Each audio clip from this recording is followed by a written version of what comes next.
In today's video, I want to talk about Claude Cowork and help you understand the difference between using Cowork and just regular Claude chat. I think a lot of us come in through chat.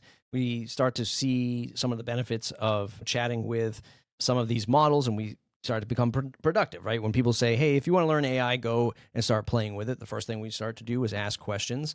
And then from a maybe work perspective or a productivity perspective, we then begin to use it for, research, ideating, creating maybe say slideshows or blog posts. And then you start using it for real world stuff like analyzing XLS files that you might have in your business. And all of these things are baby steps into trying to find out where AI can or cannot fit into your productivity life, especially in your, professional career. I have an example today. I'm going to show you that I already ran. It's a lot easier to record if I run the samples first and then just walk you through them of how I think about Claude Cowork versus chat and where that fits into the rest of Claude's stack. Now, I'll pull up this example first. I'm doing this quick sort of question to Claude chat. And this might be you, and you just have to kind of imagine this in the context of your own business. So I ask a question, create a list of the nearest 15 towns and cities closest to Boston, Massachusetts, and then compile this into a list, including their name, population count, mayor name, and website URL. So a general research project. Go and research this key information, come back with the results and put it in a list for me. In your world, it might be products that you're researching, competitors that you're researching. You're building an outreach list of folks you want to talk to, just general research, and you want it in a file. And the challenge when doing it in a chat system is, well, it just lives in this chat window. You can reference it later like I'm doing here, or if, especially if you're using Claude Desktop, you can share this with others and they can kind of see it and collaborate on it. And it's fine if it's like just this one thing. You never need to modify this data again. But if you want to work with this data and you want to maybe analyze it deeper, build other files and research around it, you want to extend it and modify it, it's a working thing that you're doing a lot. That's where Cowork comes in, because Cowork is for the file system. That's how I like to think about it. It's about working with files and creating files on your computer to do more stuff with. And just real quick, the context of Cowork. This is the Cowork window. If you ask it a question, you're actually defining where on your file system you want this work to be done. So which folder do you want it to be done in? And then it has this ask for approvals or skip approvals. So if you're somebody who's used Claude Code before, what are you doing here? This is like a 101 video. But if you have used it before, it asks you all kinds of permissions to do things with files, to create the files, delete the files, move the files, and all these other tool callings. You can approve Claude Cowork to just skip permissions or keep it asking you those permissions. I like to keep it asking those permissions. Fun fact, again, before you hit the comments with it, you can do more stuff than just create files with Claude Cowork. You can connect up to your Gmail. You can have it do stuff in your calendar. You can connect it up to whatever Claude can connect up to do things for you. That's not the life I live yet. Not yet. I still like to control the data points in my life, but I do use it for creating files.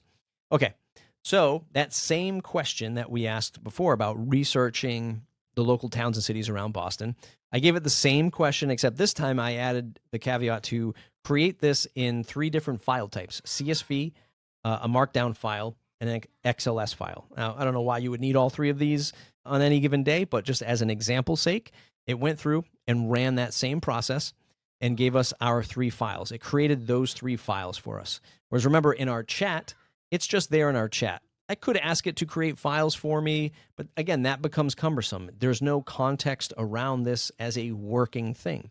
Whereas if I go back to Claude Cowork, you'll see on the right-hand side, it sort of has this paper trail of things that are happening. It has this progress tracker that as it goes through and as it builds out whatever the request was, it's keeping progress of all that you can see that it's doing all of that along the way and crossing it off. You could even punch into a particular step in a progress and ask it to do something else. So if you saw the output of this and you said, you know what, I actually wanted 25 towns and cities, not the 15, I could go back to this progress item and chat with it and say, you know what, give me 25 instead of the 15. It'll do the whole thing all over again. It has a file section, which allows you to see the files that it has created for that project. So it's always there. It's always in this working session where all the files are accessible. And that's much different than just regular chat.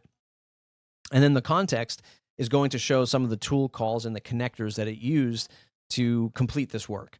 So in this case, it did web search, right? It went out to the web and searched for this information. And then it used a skill to create an XLS file, right? An Excel file. So those are the things that it used to get the job done. Depending on how complex your job or how easy it is, will vary what you see on the right-hand sidebar. And this is the difference maker right here. This is the whole point of today's lesson, is I can click on this, the Finder button or the folder button, and I can see the 3 files that this created during the research process. Whereas chat is just in chat, it's just in Claude. It didn't create anything on my file system. But now if I open up this XLS file, you can see the results of the research that I asked for, and it's right here on the file. And I can continue to work with this on either my local file system. Now I have this. I can say, hey, boss, I did the research. Here you go. Here's our competitors. Here's the products that align with us or whatever. And I can just email this out to somebody or share it with the team, upload it to Slack, whatever.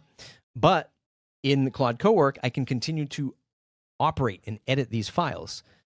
It's a very fine line between what Claude Cowork can do and what Claude Code can do. Because before Claude Cowork came about, I used Claude Code to create files, to do research. And I liked having all the markdown files or whatever files I needed locally on my system so that I could use it as a reference point, but it also could just operate within those files. Go do more research on this, organize these files over here, over there. And that's what Claude Cowork allows the end user to do.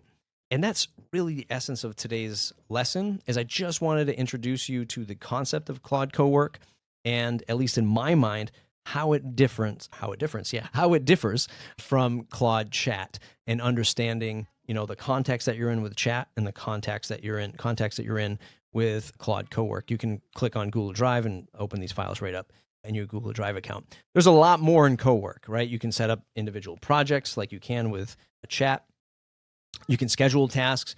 You can create live artifacts. So if you wanted to create a live artifact out of the research that you did, and you allow it to automatically update or modify that data, creating your own little dashboards of market research, you could do that as well.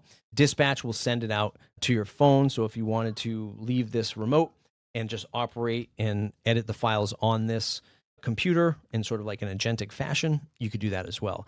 This is just a taste of what Claude Cowork does. It's really interesting to see where Anthropic is headed.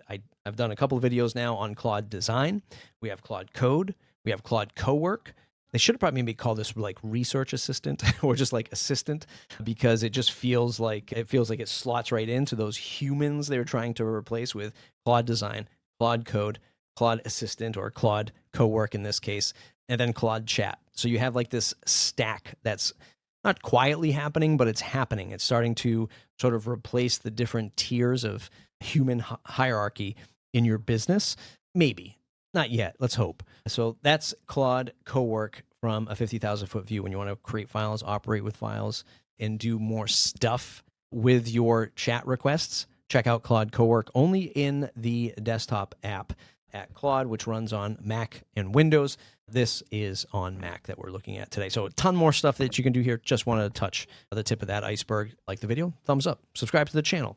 I have 6 subscribers so far, running this as an experiment. I'm not really promoting this on social or in any of my other areas of interest where I do YouTube. Just want to see how this naturally grows organically. A little side experiment for myself, but just Frontier Friend. Thanks for checking out the Frontier Friend channel today. We'll see you in the next video.